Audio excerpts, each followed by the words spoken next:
Hello and welcome to question and answer number 20. Today we're going to be covering clean pull.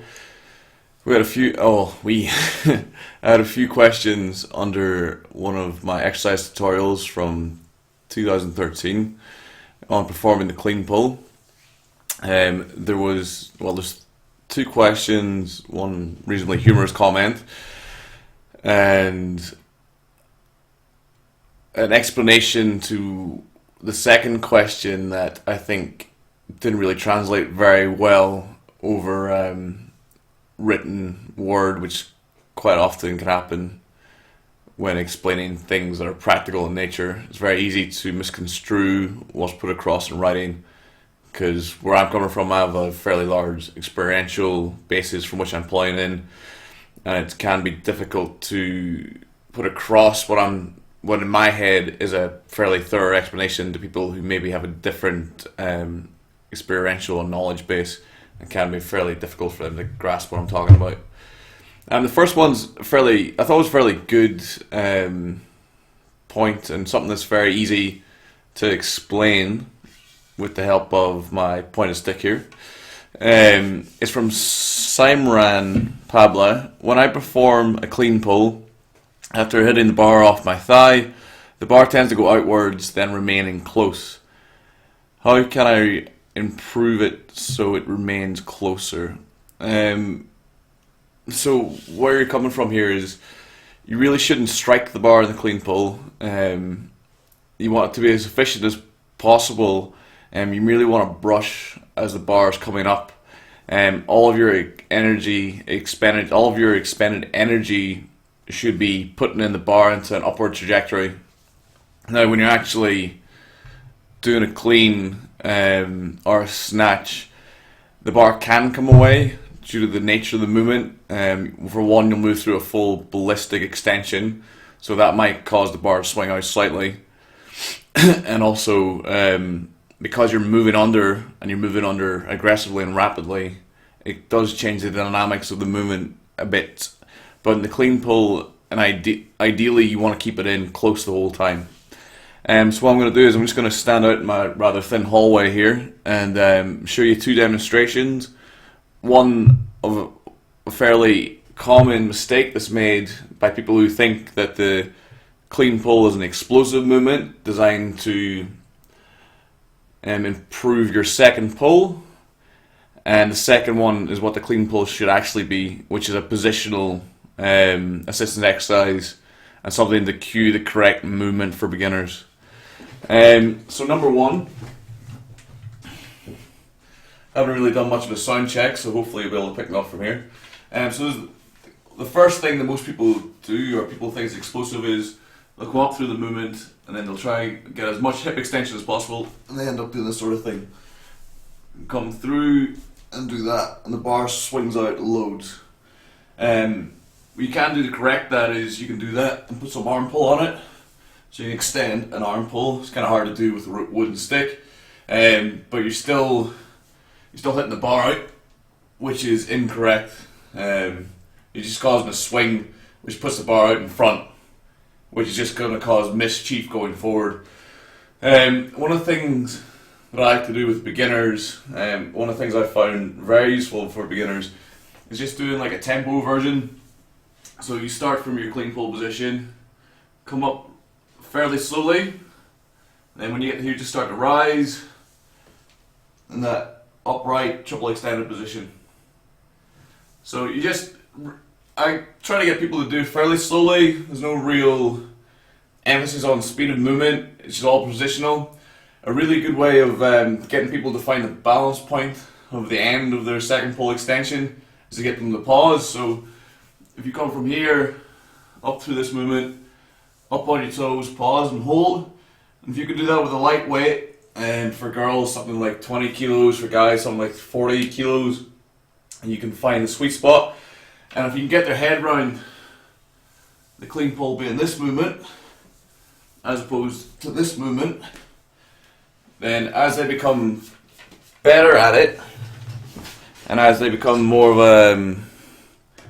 an expert in the movement, if you will, then if they start to do heavy clean pulls or they start doing clean pulls with intention, then they actually move through the correct mechanics of the lift, which is where you want to be. But the position most people are coming from, and probably we're coming from, Simran, if I'm going to make a bit of an extrapolation here, but you're probably coming either from a fairly novice position, or you're coming from for one, you're coming from a novice position trying to put intent on a clean pull, which for most people means you're going to slam your hips in against the bar and swing it out. Or the second position is you are just reinforcing incorrect mechanics that you may have learned or taught yourself or got from somewhere. So to keep the clean pull in, the best thing to do is to take it back to like the second example. Start off light, maybe add a pause into your pull, and then just build it up slowly, trying to get up on your toes, nice shrug position, keep the bar in close. And then as you become comfortable with the balance of the movement, you're moving through the correct positions up to the top, and you're happy you can get up into a nice extended position with the bar in close, with a good balance, then you can start building the weight and adding more intention in. And that should, for one, make your clean pull a lot more closer to the kind of movement you would want in clean, and two, should hopefully mean that can help transfer into your clean. It's one of the most useful things I've found with beginners is just like tempo or slow clean pulls or slow snatch pulls, adding in an arm bend from that position and then moving into the squat.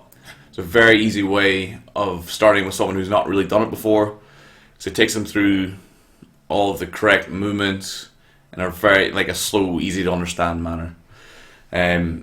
So yeah, keep it in by not thinking it's an explosive movement. It's a positional cueing movement to start with, and then when you become good at it, then you can put intention into it because you'll move it through the correct manner. If you ever watch like a really good weightlifter doing clean pulls versus even like me in that exercise tutorial, so I'm not a great Olympic lifter, you'll see that I like kind of hinge in and hit it and swing it out a little bit, which is not ideal. Whereas if you watch someone like any Russian lifter doing a clean pull, you'll see a nice smooth movement, and they just get like a nice little kick off the bar and it moves up and stays in. That's because they've cued that movement pattern lots and lots, so it's like automatic for them. So when they put on a heavier weight than they can clean and imitate a clean, they end up with something that resembles a clean. Whereas someone like me, who's not such a proficient lifter, who puts more weight on than they can clean, tries to imitate a clean, it's nothing like a clean and it ends up swinging out. Okay, so hopefully that answers your question, Simran. I'll link it to your comment. Singrid2498, my dick gets caught over the bar. I am risking to crush my balls.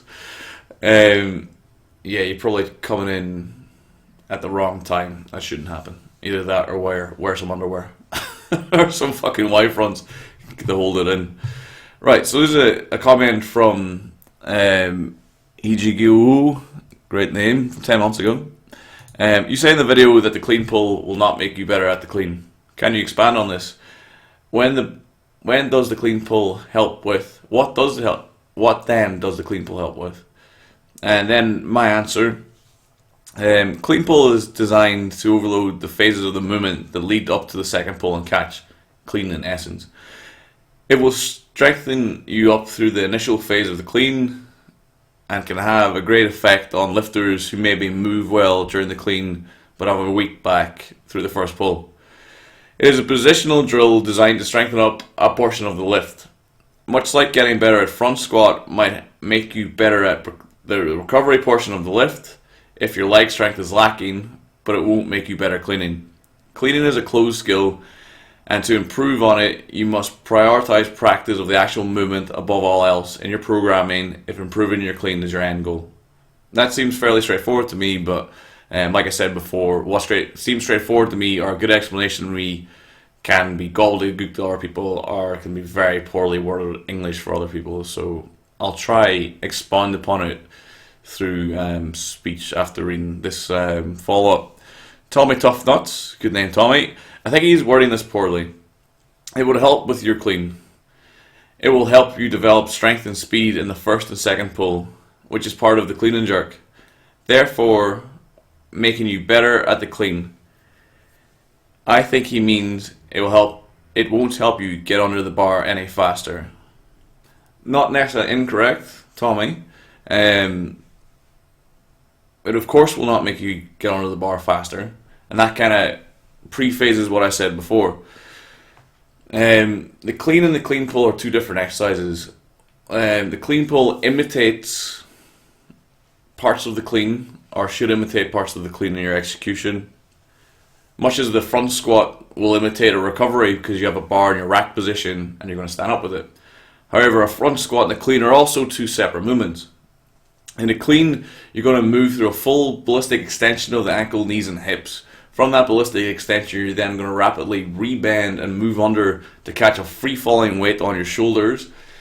And once you catch that free-falling weight, you're going to come down with a different kind of inertia, a different kind of position than you will do in a front squat. There's no point in a front squat as a barbell going to be acting under the full inertia or it won't be acting freely under gravity. In a front squat, you're supporting it. It's part of the lifter barbell complex, as sport, like a lot of the Russian sports science literature refers to it. In a clean, there is a portion where the lifter and the barbell complex separate and becomes a lifter and a barbell. And the barbell is going to land on the lifter at some stage. And that brings a whole different kind of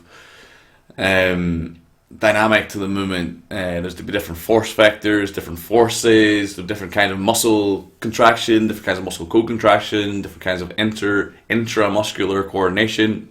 They are completely separate things, even though they are related in different kinds of ways. So in a clean pull, kinematically, it is the same as a clean, because you're going to move from the floor in a similar manner as you are. You're going to move into the transition phase in a similar manner. You're going to second pull in a similar manner. Although, how we have discussed previously, it can be a very dissimilar manner depending on how you execute that movement.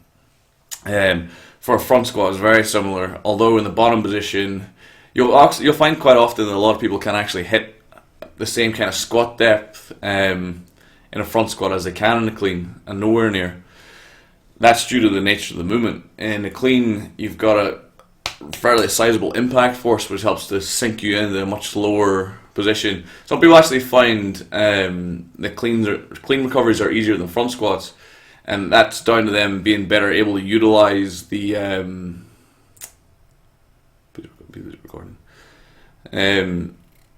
that comes down to them being better able to utilize the stretch reflex, or they have better utilization of the tendons and the joints of the forces being returned into their knees, their hips, and their ankles. They have a much shorter stretch shortening cycle. They are more kind of an elastic person. They have much better kind of reactive strength. Someone who's good at jumping versus someone who's not good at jumping is a good example of that ability. Someone who maybe not so good at jumping in a depth jump might step off from the box and have to control the eccentric, because they haven't got the stiffness and the strength to control it. They'll have to go into a squat to jump back up, and they won't be able to utilize the energy. Whereas someone like a long jumper or a high jumper who's got very good reactive strength, they'll be able to step off that box, utilize the force coming through their ankles, their knees and hips from gravity, and in short order return that force into the ground and be able to actually jump higher than they can off the box than they can off the floor, because they're better utilizing that kind of elastic energy. Someone who finds clean recovery easier is in the same sort of scenario where they find that movement easier because they better utilize the stretch shortness cycle within the various joints. Now that's probably more detail than I should have went into on that particular point. The whole point what I was trying to put across with the sorry,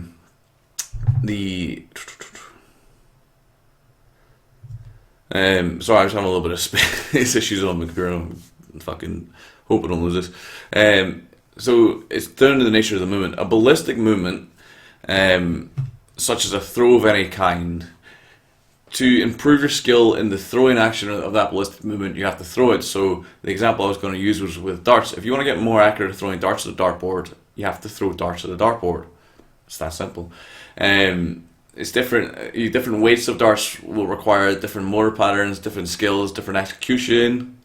But an example would be in a darts board. If you took a 5 kilo dart and pretended to throw it but didn't actually release the dart, that's analogous to a clean pull. That will not make your execution of the darts throw any better in any scenario. What it might do is it might strengthen up your muscles in that joint position in that very similar manner of throwing a dart, but without actually releasing the dart and following through.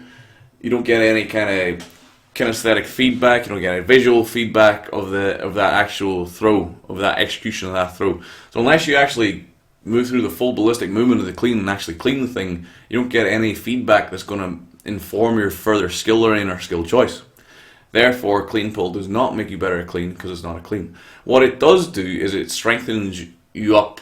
It can strengthen your back up through the first pull from the floor, similar to a deadlift, but other than it, as a deadlift moves differently from a clean pull. In a clean pull, you're trying to mimic the same actions you would move in a clean, so it should theoretically strengthen your knees, hips, back, all the muscles you're using to lift that weight in that exact same line, help you overload those weights. So when you're cleaning heavy weights, they become less of an effort off the floor, and that's how it's going to make you better at clean. Or if you're a beginner, it's a teaching tool that can show you a better strategy to move from the floor into the second pull, and even in the second pull, it can help with that. But trying to get better at the second pull by doing heavier pull movements is very spurious when it comes to actually coming into clean. Because unless you throw the thing, unless you clean the thing, much like with a dart or a ball, unless you kick a ball or throw the dart or throw the shot put or whatever, you're not going to get any better at that skill, and therefore you won't increase your ability and you won't get better at it. It's a skill learning thing I was trying to point out. Hopefully that's helped, and hopefully not went into too much detail. Okay, so I've been Mark. Any question, comments, leave them below. Same with any of the exercise tutorials. If you have any kind of questions, I'll try to use it for fodder for this series. Comments, leave them below. Subscribe, like, dislike, whatever. This has been Mark, CastIronStrength.com. Till next time, signing out.